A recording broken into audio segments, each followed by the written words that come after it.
Hello everybody, I'm Leroy Kwok. Today, I'll be sharing with you the core features of Hung Gar Kung Fu. No matter which school of Hung Gar you are training under, it's compulsory for you to do stance training. Now this stance and footwork is very important in Hung Gar because if you do it wrongly, you sustain some injuries. If you do it correctly, you distribute the weight correctly, distribute it evenly, you will not sustain any injuries. Okay, firstly, the square stance, or it mainly known as the horse stance. Watch me. Okay, arms by the side, heels apart, toes apart, heels apart, toes point to the front. Okay, and go down. Okay, in this position, you note that the body is a square and the legs a rectangle. This angular structure, the 90-degree structure, will give you structural strength.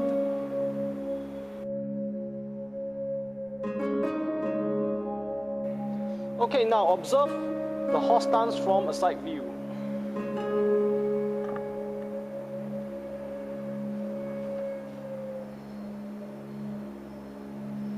Now notice that my buttocks go backward and my knees go forward. This way you distribute the weight evenly on this area. This weight will sink into the base of your stance.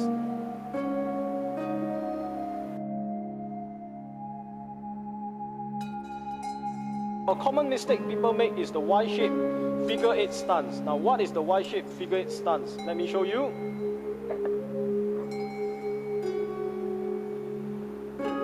Okay, in this position, notice that my legs are in a Y shape and my knees and my toes are pointing diagonally outwards. This way you are channeling your weight forward and outward. You are dispersing your own energy. This is no good.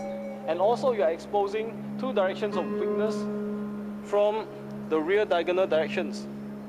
If you get pushed in these two directions, you lose your balance. And also, when people step down on your knee, people can easily subdue you. Okay, so in this square stance, it's a solid structure. Okay, and your weight goes directly, it's concentrated on the base of your stance. This way you achieve stability. This, gentlemen, is the horse stance.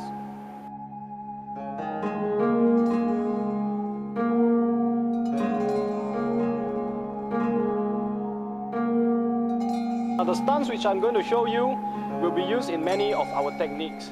The bow stance, also known as the 吉英马, 子午马. From the square stance, you turn into bow stance. Note that in the square stance, your knees are bent in 90 degrees, so you have maximum leverage to push into the bow stance. Okay, watch.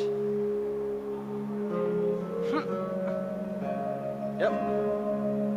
Okay, the front is the bow and the back is the arrow. The back pushes and the front receives. It's very important to receive, if not, you spill over. When receiving the force, your body will rotate, creating a rotational force, a frontal and a rotational force to drive this punch forward. Okay? Many of your attacks are based on this stance. Okay, this is also a yin and yang theory. This is the yin and this is the yang. This one gives and this one receives. There is a 70%, 30% weight distribution. And same thing, your toes are pointing inward. Your rear foot points roughly 45 degrees forward. Your front toe point inward. And your knees bend inward. Your chest and your belly button pointing to the front and your face facing straight at the opponent. This way you develop a strong structure in your front leg. It can withstand kicks from this direction, and this direction.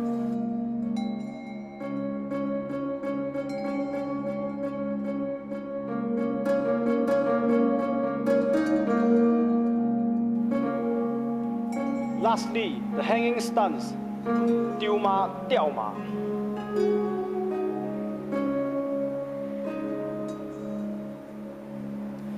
This stance has a near 100% to 0% weight distribution. In this stance,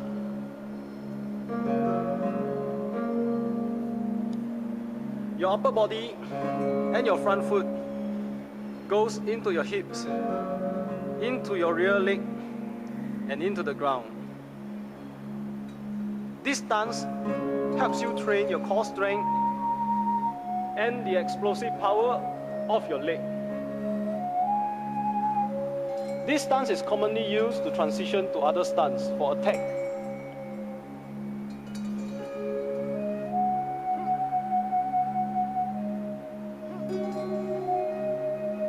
And also the horse stance.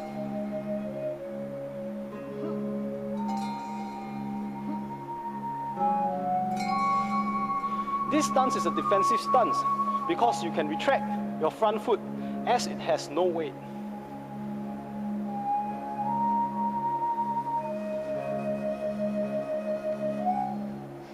Do you see that? Okay, I've come to a conclusion of my demonstration. I hope this has helped you and will help you in your learning of Hung Gar Kung Fu. For more information, visit my website at www.singaporekungfu.com, and if you have any queries, feel free to drop me an email, which is stated in my website.